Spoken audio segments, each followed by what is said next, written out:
साथियों, आप सभी का इस प्लेटफॉर्म पर स्वागत है।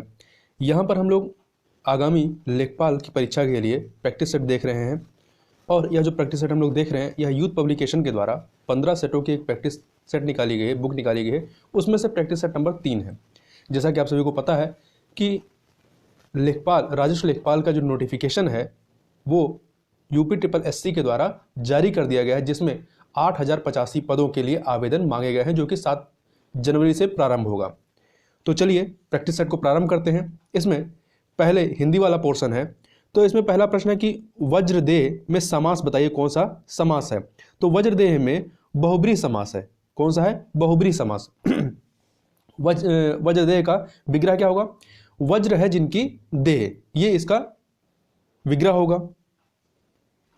बहुब्रीहि समास की बात करें तो जिस समास में दोनों पद प्रधान ना होकर किसी अन्य पद की प्रधानता बताते हो वहां पे बहुब्रीहि समास होता है। जैसे कि दशानन, दस है मुख जिसका, अर्थात रावण। आगे चलते हैं। वचनामृत समस्त पद का विग्रह क्या होगा?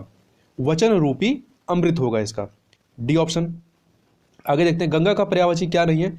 तो अवतरणी जो है गंगा का पर्यायवाची नहीं, जबकि भागीरथी, सुरसरी, मंदाकिनी ये सभी के सभी जो हैं गंगा के पर्यायवाची हैं। निम्नलिखित में से कौन सा शब्द बिजली का पर्यायवाची नहीं है? तो दामिनी, चपला, तड़ित है, परंतु छपा जो है ये बिजली का पर्यायवाची नहीं है, बल्कि रात का पर्यायवाची है।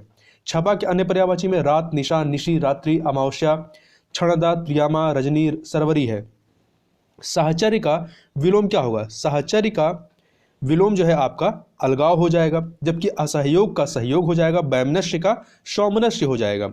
सृष्टि का विलोम क्या होगा? सृष्टि का क्या हो जाएगा? प्रलय हो जाएगा। सृष्टि का विलोम प्रलय होगा। व्यष्टि का विलोम समष्टि हो जाएगा। किंचित तत्सम शब्द का तद्भव शब्द बताइए क्या होगा? किंचित का कुछ होगा, तद्भव क्या हो जाएगा? कुछ हो जाएगा। जबकि थोड़ा जो है तद्भव है किसका? स्तोक का, मतलब थोड़ा का तत्सम क्या हो जाएगा? स्तोक हो जाएगा। निम्नलिखित विकल्पों में से तत्सम शब्द का चयन कीजिए। कौन सा तत्सम शब्द है? तो निकृष्ट इसमें जो है ये आपका तत्सम है, जबकि अन्य तद्भव है। तीखा का तत्सम क्या हो जाएगा? तीक्ष्ण हो जाएगा। अटारी का तत्सम अट्टालिका हो जाएगा। गहरा का तत्सम गंभीर हो जाएगा। आगे चलते हैं। कल्पांत शब्द में कौन सी संधि है? तो कल्पांत में जो है दीर्घ संधि है। कौन सी है? दीर्घ संधि है। निष्कलंक का सही संधि शब्द क्या होगा? तो इसका निष्कलंक होगा, डी वाला ऑप्शन। जो अपने स्थान या स्थिति से अलग ना किया जा सके उसे क्या कहेंगे? उसे अच्युत कहेंगे। क्या कहेंगे? अच्युत कहेंगे। ना टूटने वाला अटूट होता है, जो अपनी बात से ना टले अटल होगा। जो दिया ना जा सके उसे अदेय कहेंगे। जो नभ में चलता है उसे खेचर कहते हैं। क्या कहते हैं? खेचर कहते हैं। खे का मतलब क्या होता है? आकाश होता है। आंधी आवे बैठ गमावे, लोकोक्ति का उपयुक्त अर्थ क्या होगा? विपरीत परिस्थिति में उपयुक्त समय आने का इंतजार करना। आगे चलते हैं क्वेश्चन नंबर 14 पे। बड़ी बुराई करना, छोटी से बचना अर्थ को व्यक्त करने वाली कहावत क्या है? गुड़ खाना, गुलगुले से परहेज करना, यह इसके लिए उपयुक्त कहावत है। निम्नलिखित में से विभक्ति संबंधी त्रुटि वाला वाक्य पहचानिए। कौन सा विभक्ति संबंधी त्रुटि किसमें है? तो देखिए, रामा घर को जाती है, इसमें को जो विभक्ति है यह निरर्थक है, अर्थात त्रुटिपूर्ण है। पति पत्नी के झगड़े का हेतु क्या हो सकता है? तो यहाँ हेतु नहीं कारण होना चाहिए। तो पति पत्नी के झगड़े का कारण क्या हो सकता है? अर्थात सी ऑप्शन आपका सही हो जाएगा। आगे चलते हैं अगले प्रश्न में। एकाकिनी शब्द का लिंग बदलें। एकाकिनी आपका स्त्रीलिंग है, ये एकाकी का इसका लिंग बदलेंगे तो एकाकी पुरुष लिंग हो जाएगा। सर्वदा एक वचन रहने वाला शब्द कौन सा है? तो जनता, ये सर्वदा एक वचन रहता है, ठीक है। जबकि पिता, नाना, चाचा, दादा आदि संबंधवाचक शब्द प्रायः बहुवचन में प्रयुक्त होते हैं। उसका बहुवचन क्या होगा? उन हो जाएगा, तथा वधु का वधुएं हो जाएगा। प्रवीण के भाई ने प्रथम पुरस्कार प्राप्त किया, उपयुक्त वाक्य में कर्म क्या है? प्रथम पुरस्कार। देखिए, क्रिया का प्रभाव जिस पर पड़ता है वो कर्म कहलाता है। तो किस पर पड़ रहा है? प्रथम पुरस्कार पे। निम्न में वर्तनी की दृष्टि से शुद्ध शब्द कौन सा है? तो अध्ययन जो है इसमें शुद्ध है, जबकि अधिकार में धा पे छोटी की मात्रा रहेगी। अनुसरण में बड़ा सा नहीं बल्कि छोटा सा रहेगा। और आगामी नहीं होता, आगामी होगा, आ पे आ की मात्रा होगी। मानक वर्तनी के आधार पर शुद्ध शब्द पहचानिए। तो मृत्युदंड, डी ऑप्शन ये सही है। निम्न विकल्पों में से अनेकार्थक शब्द का चयन कीजिए जिसके कई सारे अर्थ निकलते हो। तो अंग का कई सारे अर्थ निकलते हैं, जैसे कि भेद, पक्ष, टुकड़ा, अंश, शरीर, अवयव, एक देश का नाम इत्यादि। अंग देश भी रहा है। देखिए, दिए गए निम्नांकित या निम्नलिखित गद्यांश के आधार पर प्रश्नों के उत्तर देने हैं। तो पहले गद्यांश को पढ़ लेते हैं। तो गद्यांश है, अनंत रूपों में प्रकृति हमारे सामने आती है, कहीं मधुर सुसज्जित या सुंदर रूप में, कहीं रूखे बेडोल या कर्कश रूप में, कहीं भव्य विशाल या विचित्र रूप में, और कहीं उग्र रूप में, कराल या भयंकर रूप में। सच्चे कवि का हृदय उनके उन सब रूपों में लीन होता है, क्योंकि उसके अनुराग का कारण अपना खास सुभोग नहीं बल्कि चिर साहचर्य द्वारा प्रतिष्ठित वासना है, जो केवल प्रफुल्ल प्रसून्न प्रसाद के सौरभ संचार, मकरंद लोलुप मधुकर के गुंजार, कोकिल कुंचित निकुंज और शीतल सुख स्पर्श समीर की ही चर्चा किया करते हैं। वह विषयी या भोग लिप्सु हैं। इस प्रकार जो केवल मुक्तामशहीम बिंदु मंडित मरकताभ शाद्वाल जाल अत्यंत विशाल गिर शिखर से गिरते जलप्रपात की गंभीर गति से उठी हुई शीकर निहारिका के बीच विविध वर्ण स्फुरण की विशालता, भव्यता और विचलता में ही अपने हृदय के लिए कुछ पाते हैं, वह तमाशबीन है, सच्चे भावुक व सहृदय नहीं।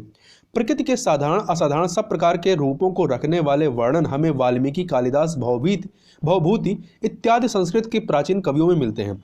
पिछले खेमे के कवियों ने मुक्तक रचना में तो अधिकतर प्राकृतिक वस्तुओं का अलग अलग उल्लेख केवल उद्दीपन की दृष्टि से किया है।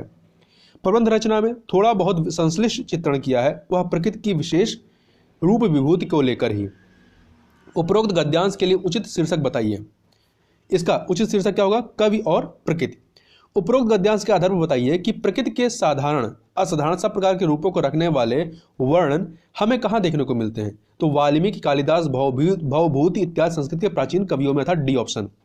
उपरोक्त गद्यांश का संक्षेपण कीजिए, तो सी ऑप्शन पढ़िए। प्रकृति के दो रूप हैं, एक सुंदर दूसरा बेडोल। सच्चे कवि का हृदय दोनों में रमता है, किंतु जो प्रकृति के बाहरी सौंदर्य का चयन अथवा उसकी सौंदर्य का चयन अथवा उसकी रहस्यमयता का उद्घाटन करता रह गया, वह कवि नहीं है। प्रकृति के सच्चे रूपों का चित्रण संस्कृत के प्राचीन कवियों में मिलते हैं। प्रबंध काव्यों में उसका संश्लिष्ट वर्णन हुआ है। ये इसका संक्षेपण है। अब आगे चलते हैं। हम लोग मैथ के प्रश्नों को अभी नहीं करेंगे। सम्राट अशोक का कौन सा शिलालेख कलिंग पर उसके विजय का उल्लेख करता है? तो 13वां जो शिलालेख है ये उसके कलिंग पर विजय का उल्लेख करता है। वह स्थल जहां हर्षवर्धन ने बौद्ध महासम्मेलन का आयोजन किया था, तो कहां पे? प्रयाग में किया था। देखिए, हर्ष के समय में प्रति 5वें वर्ष एक समारोह का आयोजन किया जाता था, जिसे महामोक्ष परिषद कहा जाता था। वैनसांग ने 6ठे समारोह में सम्मिलित पार्टिसिपेट किया था। ब्रिटिश शासन के दौरान उत्तर भारत में या उत्तर प्रदेश में भूमि पंजीकरण किस अधिकारी द्वारा किया जाता था? लेखपाल या पटवारी द्वारा, परंतु आयोग ने इसका जो उत्तर माना है वो काजी को माना है। प्रसिद्ध गीत सारे जहां से अच्छा हिंदुस्तान हमारा की रचना किसने की? सर मोहम्मद इकबाल के द्वारा की गई थी 1905 में, जिसको सर्वप्रथम सरकारी कॉलेज लाहौर में पढ़कर सुनाया गया था। सबने अवज्ञा आंदोलन का मुख्य उद्देश्य क्या था? नमक कर के विरुद्ध इसका प्रमुख उद्देश्य था, उसको समाप्त कराना। और सबने अवज्ञा आंदोलन 1930-31 में गांधी जी द्वारा वायसराय के सम्मुख रखे गए 11 सूत्री मांग पर विचार न करने का कारण किया गया था। दांडी मार्च 12 मार्च 1930 को प्रारंभ होता है और 6 अप्रैल 1930 को दांडी नामक स्थान पर जाकर के जो दांडी मार्च है वो समाप्त होता है। कोयम्बटूर को दक्षिण भारत का मैनचेस्टर क्यों कहा जाता है? इसके कपास उद्योग के कारण। बी ऑप्शन आपका सही हो जाएगा। तो ये कपड़ा उद्योग के लिए प्रसिद्ध है। अहमदाबाद को भारत का मैनचेस्टर कहा जाता है और कानपुर को उत्तर भारत का मैनचेस्टर कहा जाता है। आगे चलते हैं। आंवले का सर्वाधिक उत्पादन कहाँ होता है? प्रतापगढ़ में होता है। भारत का सिलिकॉन वैली कहाँ स्थित है? तो कर्नाटक के बेंगलुरु में। माले किसकी राजधानी है? तो मालदीव की राजधानी है। आगे चलते हैं अगले प्रश्न की तरफ।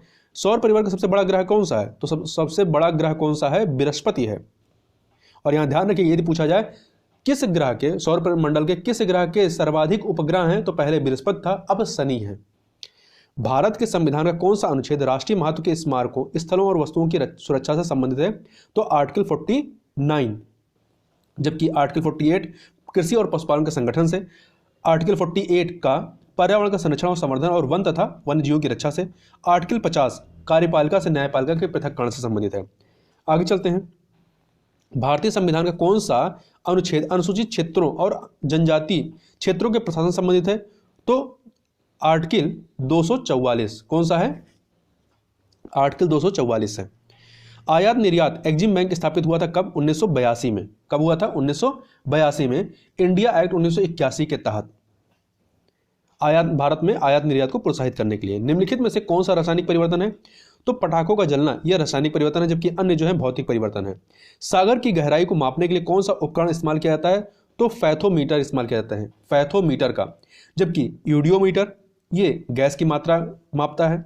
बैरोमीटर द्वारा वायुमंडलीय दाब मापा जाता है। पेरिस्कोप का प्रयोग ऐसी वस्तुओं को देखने के लिए किया जाता है जो सीमा से दूर तथा जिनका प्रत्यक्ष दृश्य नहीं है, मतलब जो प्रत्यक्षता नहीं देखे जा सकते हैं। इलेक्ट्रॉन की खोज का श्रेय किसे दिया जाता है? जे थॉमसन को। प्रोटॉन की खोज गोल्डस्टाइन या रदरफोर्ड दोनों को कहा जाता है। Neutron James Chadwick. नाभिक की खोज रदरफोर्ड ने। हास्य गैस क्या है? Laughing gas. तो नाइट्रस ऑक्साइड N2O ये हास्य गैस है, अर्थात नाइट्रस ऑक्साइड। यह रंगहीन मीठी गंधयुक्त गैस है जो सूंघने से उत्तेजना उत्पन्न होती है और हंसी आने लगती है। इसे अधिक सूंघने से निश्चेतना उत्पन्न होती है। किस विटामिन कमी की वजह से स्कर्वी रोग होता है? विटामिन सी की वजह से, जिसका साइंटिफिक नाम क्या है? एस्कॉर्बिक एसिड है। इंटरनेट पर कंप्यूटर की पहचान किस प्रकार निश्चित होती है? आईपी एड्रेस के माध्यम से। उत्तर प्रदेश में वह कौन सा एकमात्र क्षेत्र है जहां तांबा पाया जाता है? तो ललितपुर में तांबा पाया जाता है और यही एकमात्र क्षेत्र है जहां पे यूरेनियम भी पाया जाता है। आगे चलते हैं। यह ललितपुर जिले के सोनराई क्षेत्र में पाया जाता है। भारतीय शाक भाजी अनुसंधान संस्थान कहाँ स्थित है? वाराणसी में। अप्रैल दिसंबर 2020 के दौरान केंद्र सरकार के पूंजीगत व्यय में कितनी वृद्धि दर्ज की गई है? तो इसमें 24.1%, अर्थात बी ऑप्शन आपका सही हो जाएगा। बागवानी उत्पादन में वर्ष 2019-20 की तुलना में वर्ष 2020-21 में कितने प्रतिशत की वृद्धि परिलक्षित है? तो 2.93% की वृद्धि परिलक्षित है। कुल बागवानी फसलों का क्षेत्रफल जो है वर्ष 2019-20 की तुलना में वर्ष 2020-21 में कितने मिलियन हेक्टेयर हो गया है?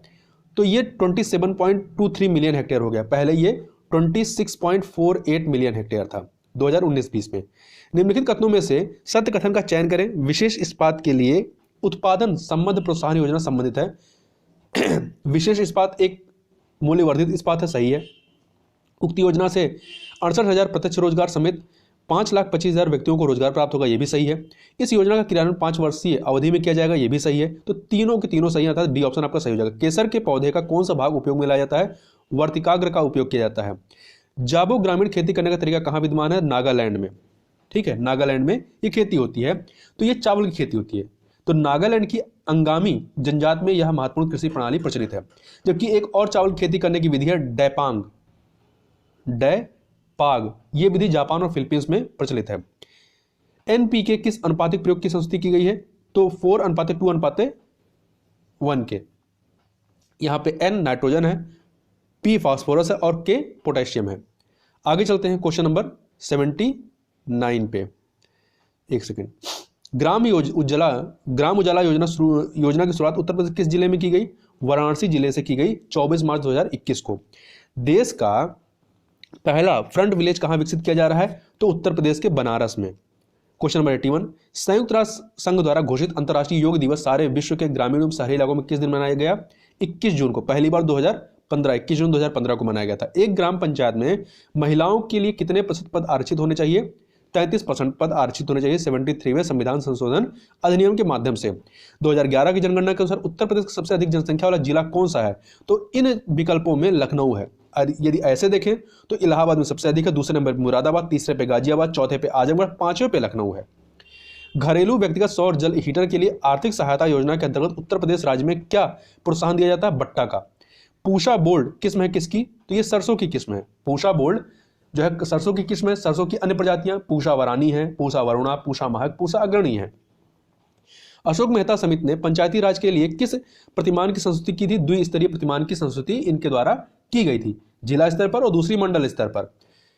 इस समिति का गठन जो है 12 दिसंबर 1977 को मोरारजी देसाई के प्रधानमंत्री कार्यकाल में की गई थी। संविधान के 73वें संविधान संशोधन अधिनियम 1992 के अंतर्गत पंचायती राज व्यवस्था निम्न से किस पर लागू नहीं होगी? नागालैंड, मेघालय, मिजोरम को छोड़कर अन्य जगहों पर लागू, परंतु यहां पर लागू नहीं होगी। 88 नंबर क्वेश्चन देखते हैं। भारत में पंचायती राज प्रतिनिधित्व करता है शक्तियों के बीच केंद्रीकरण का, लोगों की हिस्सेदारी का, सामुदायिक विकास का, सभी के सभी। डी ऑप्शन सही हो जाएगा। निम्नलिखित में से कौन सा कार्य स्थानीय स्वशासन के अधिकार क्षेत्र में नहीं आता है? तो सार्वजनिक अनुशासन का रखरखाव इसके अंतर्गत नहीं आता, जबकि सार्वजनिक स्वास्थ्य, स्वच्छता, जनोपयोगी सेवाएं ये सभी के सभी आते हैं। केंद्र से राज्यों को कर आय का बंटवारा करने के लिए पहली बार गाडगिल सूत्र किस वर्ष प्रारंभ किया गया था? 1969-70 में प्रारंभ किया गया था 5वें वित्त आयोग के अध्यक्ष डी.आर. गाडगिल के द्वारा।